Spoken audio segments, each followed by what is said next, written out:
making sure I don't repeat that.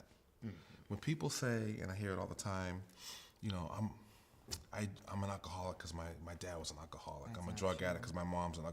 drug addict. It's a I'm crutch. 50 years old and I never drank alcohol and I never did drugs. And I grew up in that That household. era. It's what you make of it. You know, I didn't like that when I was growing up, so I'm like, I'm not emulating that behavior.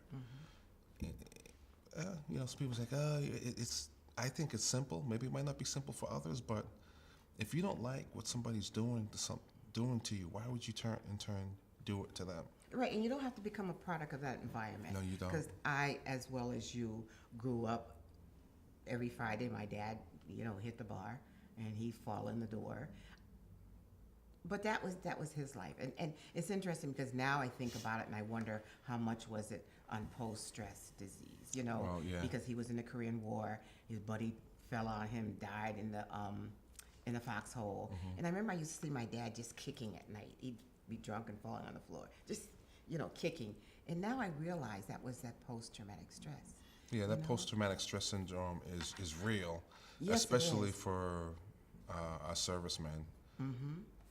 And while I'm grateful for what they do, I don't want my son going that route. I know. So, and he mentioned it before, and I was like, yeah, no, that's not happening. Right. But so you have the post-traumatic stress of war and seeing death and enduring a lot during war, but you also have that post-traumatic stress from just being a black Being a man or a black black young person man. existing in a country where you don't know if today's your last day because right. of What's Jim going Crow, on? especially if you said your dad. So that was Jim Crow era. Yes, it was. Sundown laws. Hold on one moment.